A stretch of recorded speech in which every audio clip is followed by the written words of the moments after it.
Hey Matt, How's it going, Barry? I'm good, and you? I'm pretty good. I'm pretty good. In what part of the world are you at the moment? I am in Ireland. Been in Oh, Ireland back for the home. last 6 or 7 weeks. Yeah, Nice. Good stuff. Good to have you um, here, mate. I must say I'm very envious of your setup in Silicon Oasis. It looks like the perfect quarantine location. It could be worse. I've considered myself pretty grateful, although the addition of the oversized paddling pool helps with the kids. So Yes, when and the slip and Van slide. sent Van sent me off to the shop to buy a paddling pool, and I came back with a an overground pool for the garden, as you do, but all good fun. Nice, very good. Welcome, Dina. Oh, you're muted. Hold on. Hi, thank you. Hey, how are you? I'm good, thank you. How are you? I'm very well, thanks. I'm avoiding the video, obviously, because it's still a bit early and we're locked at home. So I've got no reason to put makeup or brush my hair. So I'm sorry, guys. There's no need for video. There's Zoom fatigue is real, and Zoom fatigue is caused predominantly actually by having a whole bunch of people on your screen that you've got to focus on. So feel free to turn it off. Right, thank you. We'll give people a few minutes to arrive, otherwise they'll miss all the fun. But so, what's your business, Dina? By the way. I'm a business development manager at a food manufacturer in Dubai. Okay. So Do you work with Intelligent Foods? I am Intelligent Foods. Ah, okay. Yeah, I had an email conversation with John the other day. Yes, Good stuff. Welcome aboard. thank you. I've heard that it's going to be about our website. Is it? Your website does feature in the presentation. I try to make these things as customized for the people who are here as possible. So yours, Barry from Leadable, he's the CEO from Leadable, is on here as well. So I've used some screenshots from some of your websites. Welcome, John, by the way. Hi Matt, how are you? Good, thanks. Good. We were just talking to one of your colleagues, Dina. So yeah, your website does feature, as do a couple of others. So I'm going to give people a few more minutes to arrive. There were some people I know whose websites are also involved, so we'll give them a minute. But whilst we're on, just I guess a question to some of you guys. So what do you hope, apart from the obvious, the 5 things you should have on your website, what are you hoping to get from this? Where do you stand right now with your business and your website? From Intelligent Foods point of view, Matt, I mean the website has been there for a long time, so we haven't made any real changes to it in Yep. 2 or 3 years. So we could definitely do with some tips and how we can improve it and make it more relevant. Good stuff. Okay. Welcome, Bradley. Brad, how are you?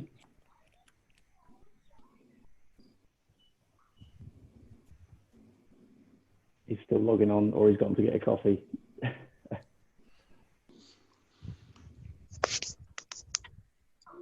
Welcome, Brad. How are you? I'm good, mate. Thank you. Good stuff. Good to have you here. Yeah. Right. It is 12:32, 4 minutes after the official start time, so I'm already late and I'm a stickler for time. So I'm going to get started because I respect the time of the people who are here. So anyone that shows up, I'll maybe bring them up to speed, but maybe not. So just very quickly before we start, tomorrow I'm running another session on getting your sales presentations right. 12:28 Secrets of Winning Sales Pitch, worth tuning in for if your sales presentations look anything like this. I hope you guys, or some of you guys, can make it if that's something you tend to be involved in. That's the start of it. Those are the first 2 things you need to do at the beginning of a sales pitch. The rest of them, if you want to know, you have to come online tomorrow and have a look. And the other thing is, actually at the end of this session today, I'm going to be giving away a couple of these books. So stay tuned to the end. I see we've got a few more people joining us. Welcome, guys. So today, 5 things to record the session. Is it possible? It's being recorded, yes. And I will publish that afterwards. So you can share with your colleagues, and you can make sure you or refer back to it by all means. So the 5 things you want to have right on your website. So I'm going to dig into each of these in detail, but essentially you want to have clarity above the fold. You want to have direct calls to action, transitional calls to action, simplified messaging, and a clear plan. Get those 5 things right and your website will convert more traffic. Before I get into the detail of that, a couple of things just to give you some background, and some of you guys might have seen this before if you're familiar with StoryBrand. The key here is all about keeping it simple. So the biggest mistake that people make is creating complexity, and human beings just don't have time for that. And the reason for that is that actually our brains are designed to do 2 things. In essence, the first thing our brain is designed to do is survive and thrive. So as we go about our day, all the information we see, hear, read, our brain looks at that and processes it with that in mind. Will this help me get ahead, get a job, put food on the table, make friends, get a promotion, somehow improve my status in the world? That's how your brain processes information. The second thing that your brain is trying to do is conserve calories. So your brain constitutes something like 25% of your daily calorie consumption. It's only 2% of your body weight, but burns 25% of your daily calories. And it burns those calories processing information. So what that means for your messaging, for your website, is if I land on your website and I don't see information that's going to help me somehow survive and thrive, my brain will instinctively tune you out. And that's when people hit the back button. That's when people ignore you. So that's what your customers are doing. And that's why it's so important to get absolute clarity. I want to give you a quick analogy, and I'll refer back to this, the bowling ball analogy. So every bit of information that every idea that you share with a customer in the context of websites, every piece of information you share, I want you to think about it like an 8-pound bowling ball. And so when you share one piece of information, that's fine. I can handle that. I'm going to remember that. I'm going to recall it. Give me 2 pieces or 2 ideas. I'm going to probably remember that. But what happens when you give me 3? I drop the lot, and actually I forget everything. And this is what we tend to do with our websites. We overload with information. We want to tell our story. We want to talk about our business. And so when you create that level of confusion, you end up losing them. That's, bounce rates are high. People don't convert. People don't look around your site. People don't get in touch with you. The good news is, and what we're going to talk about today, is that story is a sense-making device. So people have used story for centuries, since the dawn of time, to connect people, to engage with people. And we're going to use a 7-part framework, in essence, to explain to you how that if you get these things right, you can use the power of story and its narrative marketing, essentially, to connect with people and help convert them. You see, people don't buy the best products. They buy the products or services they can understand the fastest. That's how we're built. People don't vote for the best politicians. They vote for the ones they can understand, and that's been proven a number of times, right? They vote for the ones they can understand the fastest. So if you think about it, Donald Trump, and for whoever's joining, sorry, I'm just about to talk about Donald Trump. But anyway, Donald Trump, his message was crystal clear. Whatever you may think about him, I'm going to make America great again. Hillary Clinton, what was her message? Not entirely sure, can't really remember. And that's the point. It was about, he just kept repeating that message. He then put it on a baseball cap and he became president of the United States. Now, I'm not saying I'm a supporter of this guy, but it's all about clarity. If your message is clear and it's simple, it will resonate. And regardless of how good or bad an individual you might be, people will follow, people will buy from you. So this is the StoryBrand messaging filter. I'm not going to go through this in massive detail today, but this is essentially where these 5 things for your website come from. Every story starts with a character who wants something. And so then something gets in the way of them getting what they want. They encounter some kind of problem. They meet a guide who gives them a plan, calls them to action, and that results in success or failure. And that's the framework of every great story, every great movie that you've ever watched. The one thing I want you to take away from this slide is that you are the guide in this story. In your customer's story, you're the guide. Your customer is the hero. They are the main character. And you need to position yourself as the guide, not as the hero. And when you overload things with information about yourselves, your company, when it's too much about you, you're starting to become the hero in the story. And what people tend to look at that and they think, well, that's a great story. That's really nice. But actually, I'm looking for a hero. And this is the story. These are the 7 filters that we're going to use to help you get your messaging right, get clarity on your website. If you want more detail on that, drop me a line. I can explain. And actually, the book I'm going to give away it basically tells you everything about it and exactly how that works.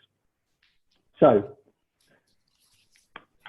any questions before I crack on? And because there's not a massive number of people on here, feel free to just unmute and jump in with a question if you've got one. Nope? Okay. So number one, clarity above the fold. So what I mean by clarity above the fold is this. So above the fold is an old newspaper term, back to Trump and this time Boris as well. It's if you think about a newspaper stand, what used to happen and still happens to some extent, you look at a newspaper stand, the paper is folded in half and it's the headline across there. Above the fold means those headlines. It's a thing that makes you pick up the newspaper. Above the fold on a website means the piece of your site that you can see when I first land there, before I scroll or before I swipe down to that piece of your website. And what you want to have is clarity there. And what you want to have on that piece of your website is essentially three things. I need to know, and you've got less than 10 seconds statistically to get this across. What do you do? How are you going to make my life better? And how should I contact you? Those three things will increase the likelihood of me staying, of me scrolling. So Brad, who I know has joined us, I know this website is being changed as we speak anyway. So, but I'm going to use this as one of the examples here. So this is what his website looks like above the fold. And now I know what these guys do, but when you look at this, you top left-hand corner. So typically someone's eyes will go in a Z fashion across the page on a desktop at least. Top left-hand corner. Give me a second. If someone asks a question. If you do want to ask a question, best thing to do is just to unmute, by the way, guys, because I'm not going to have my eyes on the chat the whole time. Anyway, top left-hand corner, logo, great. So now I know who you guys are. Across the top, not much there. There's something about some coating, the most eco-friendly coating on the market, and then a kind of a black shop now button. So does this tell me who you are? Yep, okay, nano black. Does it tell me what you do? Not entirely clear, it's vague, right? So striker coating is some kind of a coating. If I look really closely, it looks like a car, but actually that's not immediately obvious. Eco-friendly coating, but it's not speaking to how you make my life better. And actually the shop now button I'm not drawn to it. So those three things it needs to do, it doesn't do them as effectively as it could do. It's doing that business, that product a disservice. So clarity above the fold, you want to include a clear, concise statement of what you offer. What exactly is it that you do? And paint a picture of what success looks like. A great way to do that is actually through visuals, through videos. You can say a lot more with that kind of imagery. And that's what you want to do above the fold in the first part of your website. So to give you an example, Barry, CEO of Leadable, who is on here, does this really well. So when you land on his website, what they do is they help SMEs get enterprise clients. So that's what they do. We handle the labor intensive aspects of sales development so that your sales team can focus 100% on closing new deals. That's what you get. So they're now talking about the points of value. That's how you're going to make my life better. Book a call. You're telling me what you want me to do. Doesn't jump off. If I was being really picky, I'd say it doesn't jump off the page as much as it could do. And I'd probably put it, it's here up in the corner here, but actually I'd have the same call to action button and I'd make it a non-brand color. But it's a great example of how you can get the point across. And as soon as you land there, you know exactly where you are and if you're in the right place. Any questions on that before I move on, guys? No? Okay. Another example, so Crestcom Switzerland, in fact, they're a leadership development business, as you can see. Now, I know these guys, I helped them build this site. What they do is leadership and coaching programs. What you get is it takes your business to the next level. We go one step further with this, and we're very specific here because they are the franchise for Switzerland. We've been very specific so people know they're in the right place. If you're in Switzerland, that's going to jump off the page at you. The other thing is this book a free consultation button jumps off the page. That's the thing I want you to see when you land on this site. We've then what we call the value stack across the bottom. So engage your teams, build a high performance culture, leave a legacy. So now leave a legacy, just to dig into that. That is not just about what you get. That's actually now speaking to the person who's likely to buy this program. So the target audience for this company is kind of medium size, fast growth type businesses. And when we tapped into, what does that buyer want? What they want, what they aspire to is leaving a legacy as someone who's grown a business. So we're trying to speak to them at an emotional level, beyond just engagement and all the kind of things that matter to the company, but actually to the individual. So that's what you want to do. And actually what you've got in the background here is actually a video playing. And in that video, you'll see people engaged, happy, enjoying what could be perceived as a training session or could be perceived as an intact team. It doesn't matter. Actually, we're trying to give that sense of engaged energy. And that's what we're trying to get across with that. The other thing we do is we take away anything that's unnecessary on the site. So you've got, it doesn't come across great on the screenshot, a couple of headers here, case studies, leadership programs. Those are the only places we want them to go. Everything else in terms of links is put down in what's called the junk drawer at the bottom of the page. Social media icons, anything that we don't want people to do. We want to guide someone as they land on our website. So that's number one. Number two, direct call to action. Now we spoke to this a little bit already. Direct call to action is all about the thing that you want me to do when I land on your website. So what's the best possible outcome when somebody lands on your website? So in essence, there's one of three things that's going to happen. They're either going to disappear and you'll never know they were there. That we don't want. Or they're going to give you an email address or sign up to something, perhaps if they're not ready to talk right now. Or best case, they're going to call you or get in touch with you or buy. So your direct call to action should be encouraging them to do that primary thing that you want them to do. So John and the guys at Intelligent Foods who are on here, this is above the fold on their website. And it's actually a beautiful website. The visuals are great, but when you look across the top here, you have got contact us, which is intended to be that direct call to action. But what it doesn't do is it doesn't jump off the page. Contact us, you'll see on the vast majority of sites. And actually the thing that jumps off the page is this flat kind of hello on the page, which is quirky, but it's not calling me to do anything. And actually, if we go back to the other pieces here, this is a food company, but I don't really know much about it. I do now. I know now what you guys do. But when I first land here, I'm not being called to do anything. And actually, I'm not sure what you do anyway. So unless I've been sent here specifically by you because you've met me, I'm looking for something specific. If I find you somehow, I'm highly unlikely to scroll and keep looking because there's nothing, you're not calling me to take action. And human beings, and this is the reason behind this, human beings need to be called to action. People don't move forwards, people don't change until something forces them to do so. And that's what calling people to action is all about. The other thing you want to make sure you do is repeat that call to action. Once is not enough. We tend not to take action the first time. It takes several times for us to take action. Brad, going back to your site, you have got a call to action button, shop now, which is perfect because actually a direct call to action should be something I can accept or reject. So the things that I would change about this, I would make that button just jump off the page. I would also put it in the top right-hand corner because actually my eyes were going across the top of the page first and then across the middle of the page.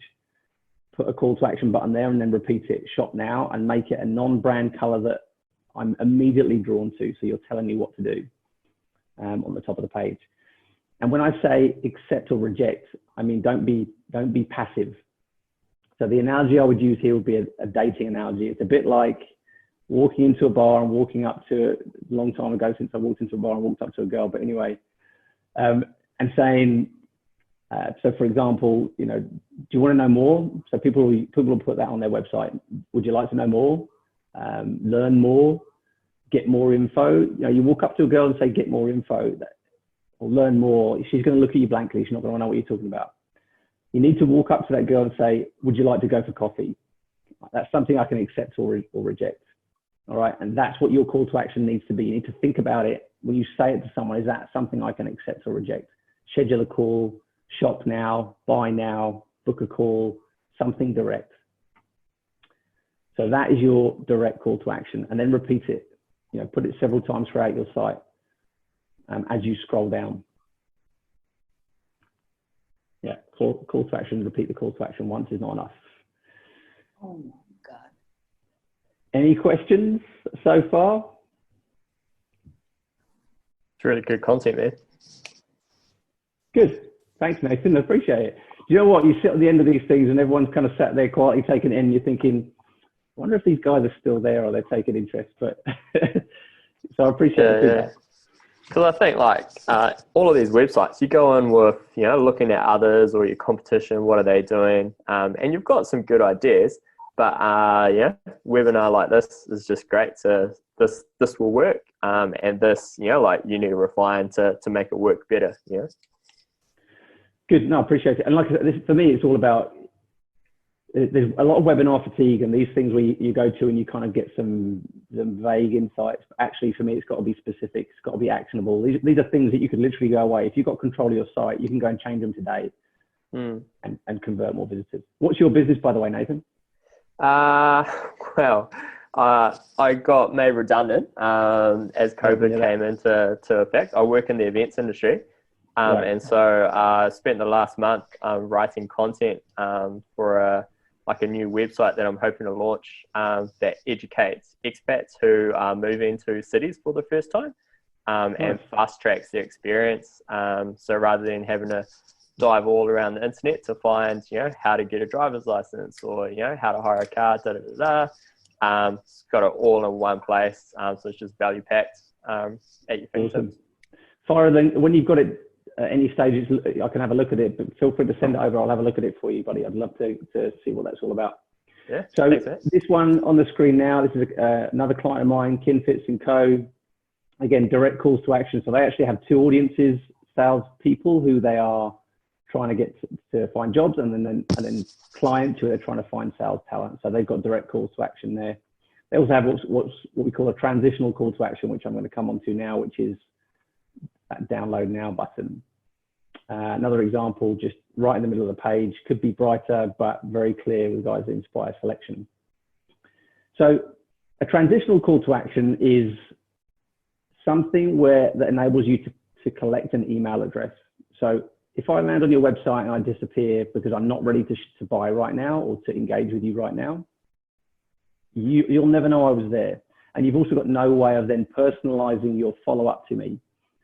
So personalization is everywhere right now. So if you take social media, your social media feeds are personalized to you based on what you like, you dislike, what you comment on, and so on. All of those things are personalized to you. So if we're going to create marketing that is personalized to our audience, we need to know who they are. And to know who they are, we need to capture ideally their email address, because consistently still the best way to connect with people when it comes to marketing, above and beyond anything else, is still email marketing. It gets a bad rep because a lot of people don't do it very well. But if you're able to personalize, because you know who someone is, you know where they work, you can make your marketing very powerful. And your transitional call to action is the way to capture them so that you can feed them into that email marketing funnel. So, sorry guys, Intelligent Foods again. You guys don't have one. So if someone lands on your site and they do scroll, they think, okay, yeah, this is maybe somebody that we want to work with. This is supply. We work in the, and to be fair to Intelligent Foods, they supply to hotels, restaurants, and so on. And when you dig into their website, they've actually got what looks like a great business, but actually, again, doing themselves a disservice. There's no way you're going to capture my details because there's no way for me to engage unless I'm ready to speak to you. So transitional calls to action, some kind of lead generating asset, a lead generating ebook, a quiz, a calculator. I'll show you a couple of examples now. Some kind of free access, something of value. It shouldn't be download our brochure. Download our brochure is you asking them to look at your marketing collateral. It needs to be something of value to me. So the best way to think about this is that when I give you my email address, statistically, it's worth something like, it's like me giving you 70 or 80 dirhams, $10 or $20. It's that valuable because actually now I'm giving you access to my world, to my phone, to my inbox. And I mean, inbox now, filtering is getting more sophisticated.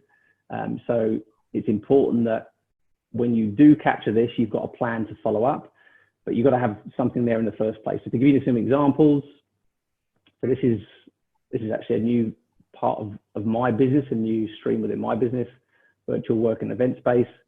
when you land on this site, if you were to click book a demo or request free access code, so book a demo is a direct call to action.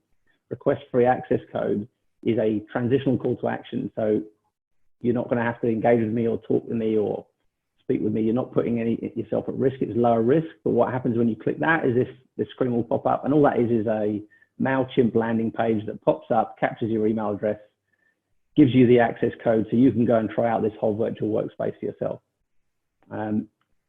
Back to the guys with KinFits again, what they've they've got two. So download now, this is their ebook, which is all about selling now during this crisis. It's worth actually checking these guys out. Some interesting info there. But then when you click on that, in fact, two things happen. If you stay on that page for, I think it's 6 seconds, this will automatically pop up on the page. How much would a bad sales hire cost your business? So for them, their clients, the client's pain point is if I make a bad sales hire, and I can tell you this from experience, it's really expensive. If you hire the wrong salesperson, they will cost you a lot of money, a lot of time, and a lot of heartache. And so it's expensive. And this calculator, actually what happens then when you click on that is we've built these kind of sliders for them. You can slide these along, you can change these components. And then before they tell you what the cost of a bad sales hire will be in your business, they'll say, right, okay, what's your email address? Who are you? And tell us your name and your position. You complete that, it will then send you the result along with actually their ebook. That is a great example of a lead generator, because what they're doing is capturing you with something of value. They're now actually they're doing two things. They're highlighting what's at stake for you if you don't hire well. And what these guys do is obviously help you hire. So their lead generator isn't just a useful piece of information. It's also labeling the person who does this is immediately labeling themselves as someone who is thinking about hiring or is curious about the cost of a bad sales hire specifically. So they immediately segment themselves as part of your target audience when they complete this. So when you think about your transitional call to action, again, make it clear, make it a different color button to your direct call to action, but make it something that labels me as a potential customer. If I download it, that's me labeling myself as a potential customer of yours. Any questions on that? No? Okay, let's crack on. Simple messages. So this is probably, one of the most common things you'll see on websites is just this overload of information. So again, the human brain, when we land on a website, what we tend to do is we've got our hand on our mouse or we've got our hand on our phone and we scroll. And we scroll and we skim read. We'll instinctively skim read because we don't need all the details. We can skim through and get the gist. And that's your brain basically going, I don't need all the information. I'll figure out if I'm in the right place. And if I am, then I'll come back and read the detail. So going back to Brad's site. And by the way, what Brad does and the product he has, if you're sick and tired of your car being covered in dust, it's a great product because it helps protect your car. And all of that detail is in here somewhere, and it's clear once you understand Brad's business. But what he's asking me to do with this page is read all of that detail, burn calories to find that out. And now there's some positives here. You've got some key headings, so I could scroll down, I could see those headings and then come back. But a better way to present this information in terms of simple messages would be perhaps to have some key headings, maybe some icons, and then maybe click to read more. So a little hyperlink that then doesn't take me to another page, but maybe reveals more text. So I can skim read if I want to, but I can also reveal that text if I also want more detail. So you're kind of giving me the option depending on where I'm at in my mind. Am I just skimming or not? So that's that site there. For the guys at Intelligent Foods, so as you just scroll down just off the top of their website, so just below the fold, actually, they have this kind of about us piece. So there's a great story in here. So Intelligent Foods was established in Dubai in the year 2000. So you've got longevity in the region, first food manufacturers in Dubai to receive HACCP accreditation. We have originally grown. So what I'm hearing here is, well, this company sounds like an awesome company, but it's actually about the company as opposed to, there's a little bit in here about how the company helps, why this matters to me. But if you're talking about your history, your accreditations, those kind of things, it's not, those things don't matter. It's about positioning them in the context of why do they matter to me? I've landed on your website. I'm looking to resolve a problem, a frustration, or in this case, if I'm a restaurant manager, I want to have better produce, high quality, or a different concept in my restaurant, perhaps. And I don't know these guys particularly well, only because John registered, to be fair. But if that's the situation I'm in, then how are you going to help make my life better? How are you resolving my frustrations? And you guys would know what your typical client frustrations or irritations are. You need to position the aspects of your business in the context of why they matter or how they help overcome or resolve a problem or resolve a pushback on something that's stopping me from buying, what the issues within the industry in general, for example. And again, because it's a paragraph, it's asking me to do a lot of the heavy lifting. The goal is that actually you do the heavy lifting in advance. You burn the calories to take what is a message that is complex and turn it into a simpler message. And the thing to think about here is, if there were a complexity scale from 1 to 10, when we're within our businesses, because we're so engrossed in it, we tend to talk at an 8 or a 9. And if we're talking to a customer, we might dumb it down to a 6 or a 7. We need to be at a 2 out of 10. We need to be really clear and simple, not because they're not intelligent, but because they don't have the time or capacity, because we are so overwhelmed with information and overloaded with information. We need to be quick about how we're giving that information out so that it speaks to someone on a level that matters to them. So bite-sized breakdowns of products or services, scannable text, bold headers, collapsible sections, all those kind of things can help you simplify. Regardless of how complex what you offer is, there is a way to simplify it.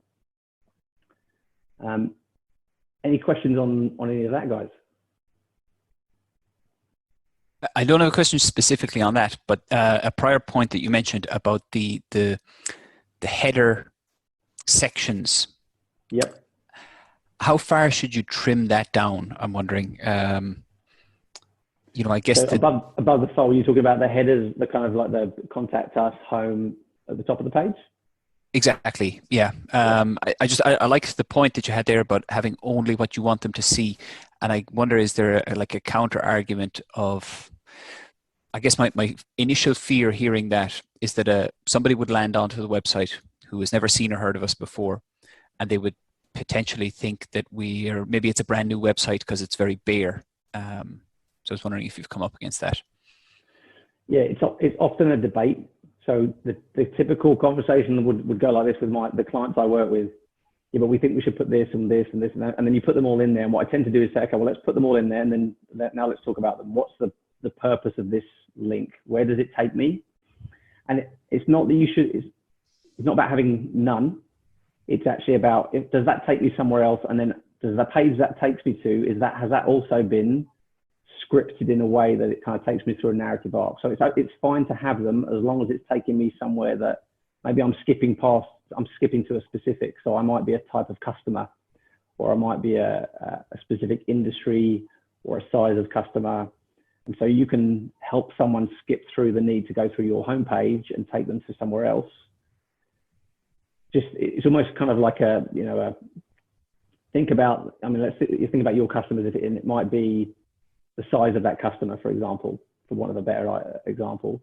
Are you an SME? Are you a large corporate? Whatever it might be, you might direct people in that way. Or if you've got different parts to your business, think about it that way. So it's not just about removing them completely, about just having distractions, but being crystal clear on, are you helping them get to what they need faster? That's usually so there's not a right or wrong answer here. It involves a lot of debate and discussion as to, okay, where are you taking me and why? And I guess on that, if your entire site was catered to a very specific persona, so you don't have to worry about that element, yep. And you could keep it really tight up there, where you maybe just have, a more detailed overview of the solution and a pricing page. Do you think the pros would outweigh the cons to having it just like that? Where yes, it's better in that sense, but the fear would be that people would look and think, this is a brand new website. These guys are, kind of just on the scene. So people will always scroll. If there's nothing there, if there's nowhere for me to go, people will always scroll 2 or 3 times statistically, there's a whole bunch of data out there that shows that.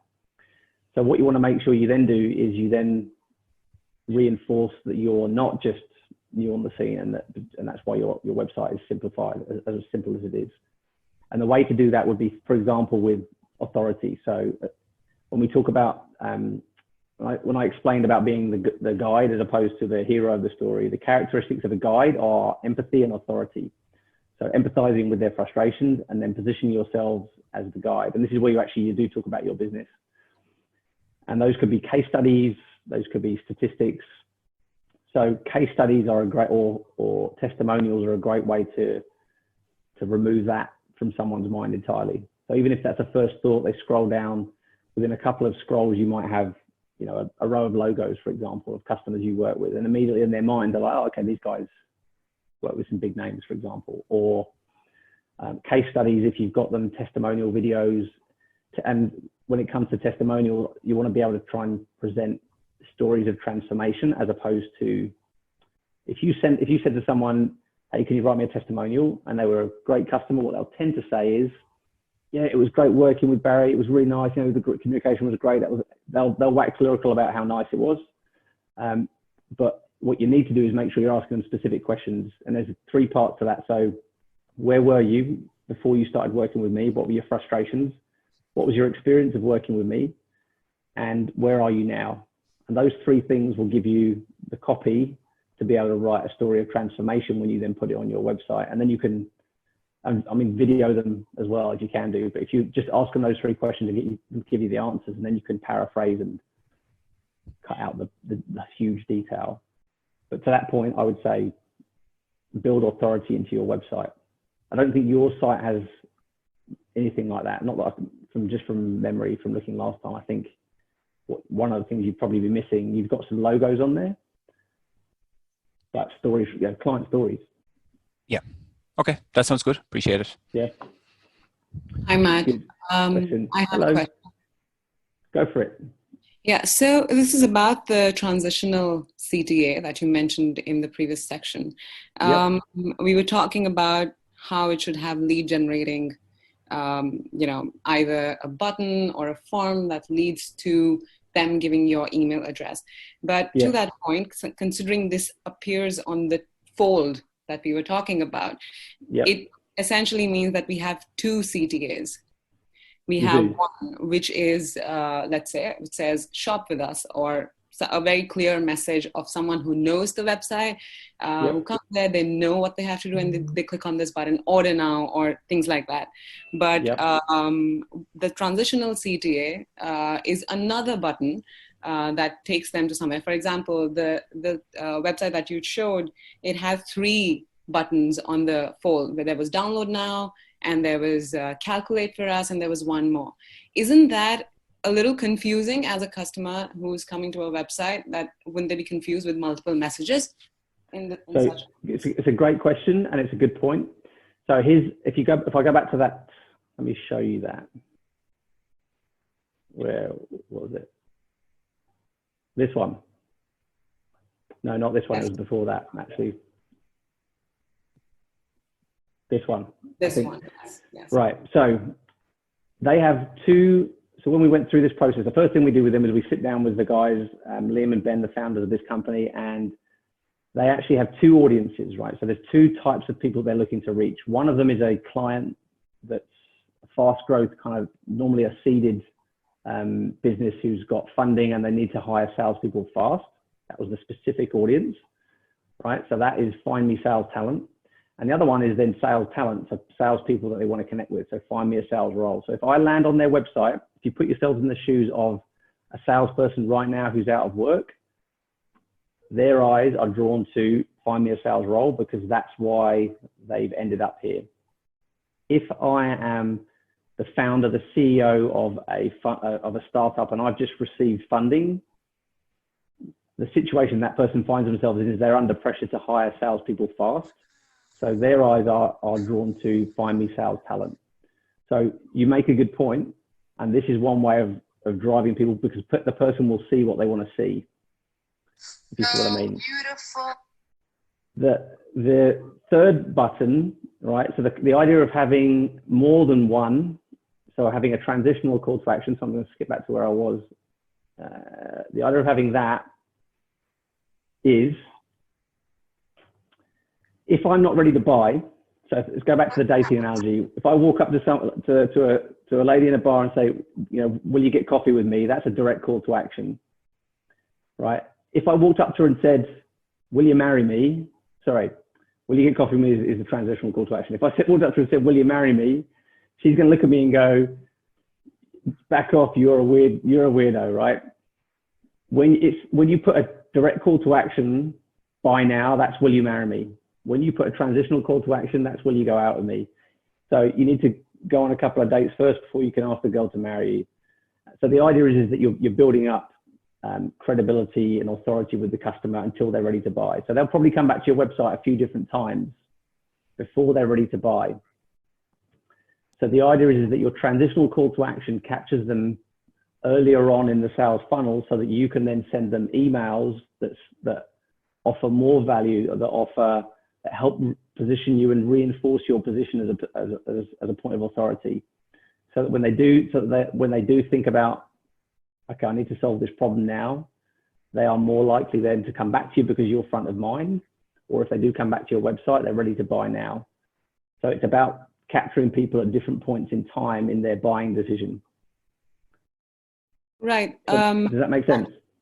It does. I do have a follow-up question on that. Go I mean, for it. I understand the importance of having a transitional CTA because it's important to capture people in different life cycles, the different parts of life cycle they are with the brand. But is there a better way? Like I personally am not a big fan of putting multiple buttons on a website because I feel that it does lead to confusion, but I see the point about transitional CTAs. So is there another way in which this transitional CTA can be done other than just putting a button on the screen? Yep. So for example, you could have a pop-up. So now people will say, oh, I hate pop-ups.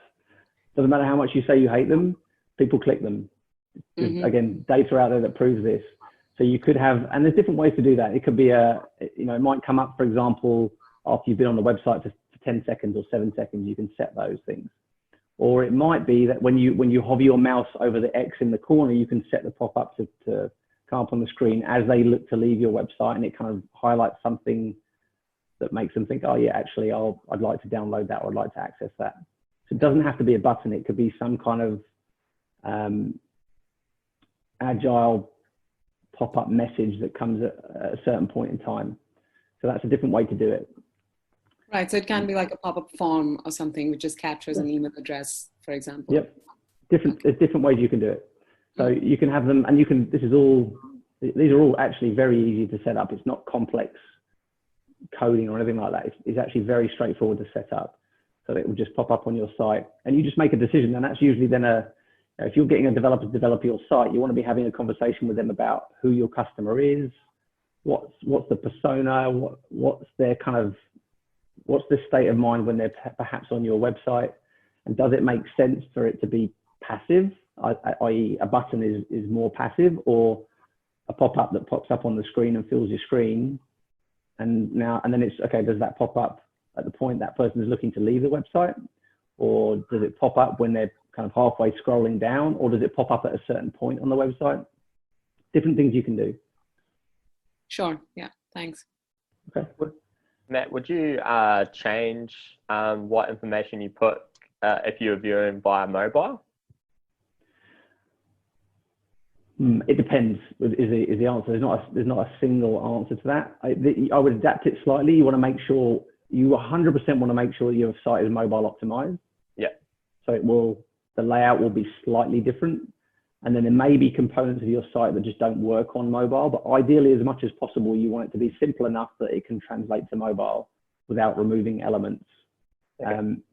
But again, if you're building it yourself or you're working with a developer, just make sure that you're crystal clear.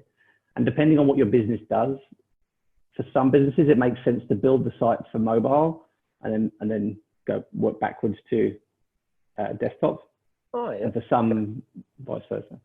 Yeah. Awesome. Thanks, man. All right. So, simple messages. Barry, again, leadable. So this is a great example for me for a couple of reasons. So it's a simple message. Do you face any of these issues with your commercial team? So instinctively, the human brain wants to answer that question for themselves. So you instinctively will answer that. Maybe I do. And what that's actually called is opening a story loop. So a story loop, I'm sure everybody's been watching plenty of Netflix. At the end of a Netflix series, when they leave you hanging, that is basically opening a story loop in your mind. And in order to close that story loop, you need to watch the next episode, and then you binge watch Netflix series, right? This is the same principle. When the human brain instinctively wants to close a story loop. And this exists everywhere in life. So hunger is the opening of a story loop. Eating dinner is closing that loop. It's as simple as that. So then what happens is you then go down to these again, simple questions that Barry's got. So inconsistency when it comes to hitting targets on a monthly or quarterly basis. So now what he's doing is he's encouraged me to read more, and he's asked me another question. And by instinctively answering that with yes, because I'm going to close that loop, my brain will do that without me even thinking about it. If the answer is yes, I'm also then reinforcing that these are problems I face. So actually what Barry's doing is agitating the frustrations I have. He's poking the bear, right? I've got these problems, and he's agitating it further. But then when you scroll down, he then offers resolution to that problem, because actually what he does can resolve these problems. And that's, I cover that in more detail actually tomorrow's session that I'm running, but it's important that you try and do that, as well as keeping your messages simple. Okay, what is the time? All right, good. So we're on track. So the fifth thing is then a clear plan. So you've been crystal clear with what you do, how you're going to help resolve someone's frustrations. You've called them to action. Now at this point, your customer is on your site and they're thinking, this is the business for me. They can solve my problem, resolve my frustration. They can help me get ahead, or whatever it might be. They're starting to think that way. But what happens now is, at the point where they're going to click a button to buy now, they are then at risk. So this is the point where your customer is at risk, because they risk losing their time, losing their money, losing credibility. As soon as they commit to work with you or commit to have a conversation, there's an element of risk, and human beings will instinctively move away from risk. So we need to give them a plan, and you'll see this everywhere. You'll see this on various websites. You'll see this on the side of a packet of 1 minute noodles. It will say, open the bag, put the noodles in hot water, boil the noodles, eat the noodles, 3 steps. They're not doing that because it's difficult, or they're trying to simplify it so that actually you're crystal clear on what the plan is. It's human instinct. The single guy who doesn't know how to cook, who goes into the supermarket, if he sees 2 packets of noodles, will buy the ones with the plan on the side and not the ones without.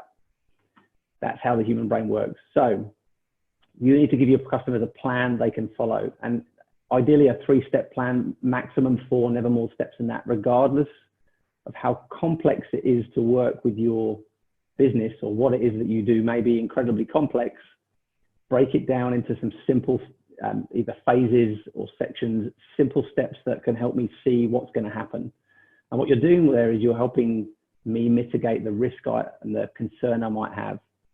So the analogy I would use for this is, if I'm standing there and I want to cross this river, and I want to get to the other side of that river, and the other side of that river is working with you, but then downstream there's a massive waterfall, and that's what's at risk. That's my credibility, that's my money, and I'm worried that if I cross this stream in the wrong way, I'm going to end up going down that waterfall.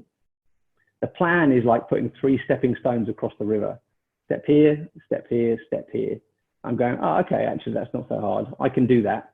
And that's really what you want someone to feel like. Yeah, I can do that, or that gets me where I'm going. Right, you're giving them a plan that leads them to success, to a successful outcome. So shamelessly using my own example here. So get instant access, how it works.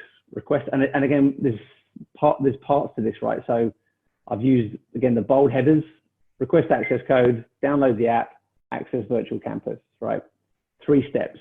Now, what I then do is, if you go a level deeper than that, if you've read that and you thought, okay, that looks easy, maybe I'll go back and I'll read the details. So request access code, that's what you do. And then what I'm then going to do in return is do that so that you can start using your own virtual workplace. I'm actually giving you I'm telling you what's going to happen as a result of that. Hit the link and so on and so forth. So what you want to do is go, here's the step, here's what's going to happen, here's what you're going to get in a short paragraph. So actually what you're doing is you're breaking down what's going to happen for someone, and they can see why the step matters and where it's taking them. And then you want to end ideally with some kind of aspirational future. So take someone to where they want to get to. And this is all about thinking about that in advance. What is it that your customer is trying to achieve? What's the best outcome for them? And so it's thinking about that and then building that into your plan.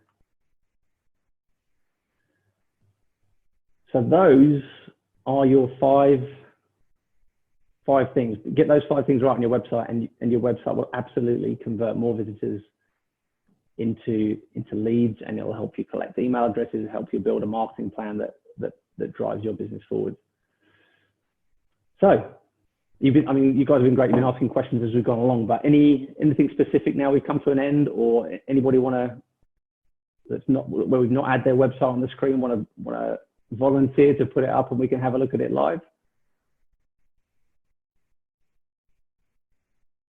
Definitely silent. Yeah. Okay, man. So Brad here.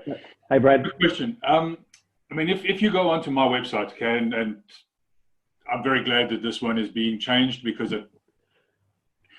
if I can just put one point there, guys, I employed a social media expert to create my site. Please make sure your social media experts are actually experts. Do you want to look at your site now, Brad, or do you want? Well, I just have the question I have is the site that's existing at the moment. Okay, yeah. If you click on it at the top, it's average, but how far do you keep scrolling down before people get bored? Because if you scroll down on my site, it's got information, it's got calls to action, it does have things, but what bores me on my site is that I'm going too far down for too long. So hold on, let's resume share. So you should, hold on a second. All right, let me share that again. Hold on.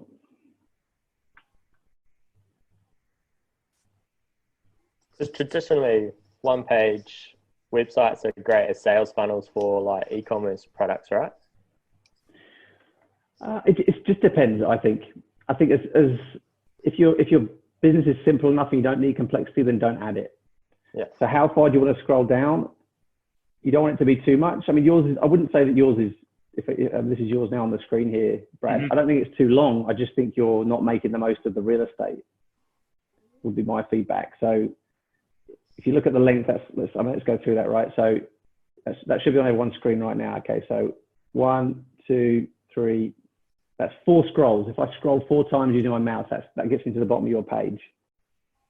And within those 4 scrolls, if you've got some kind of key headings, and if you can take me through that kind of narrative arc from here's what you do and here's how you're going to make my life better, to then introduce the stakes.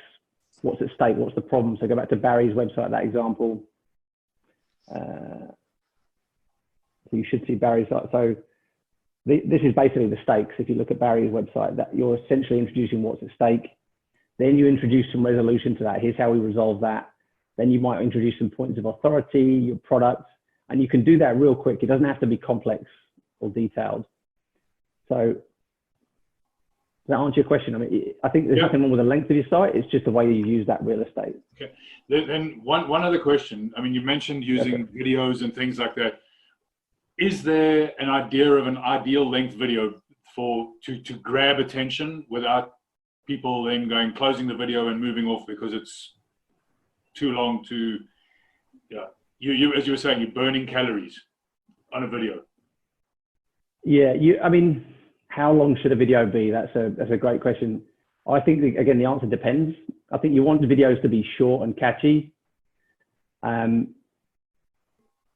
would say ideally less than 2 minutes. I mean, for a product like yours, I would say nothing more than 60 seconds, actually. If I think about your business specifically, coating that's going to keep your car looking nicer for longer, not more than 60 seconds. For some things that are more complex, I think you can go longer. But the way to make a video longer and keep people engaged is to use the concept of opening a story loop in someone's mind. So at the beginning of the video, you want to agitate the problem, start with the problem. You then want to dig into that a bit deeper. So you actually you're really grabbing someone's attention.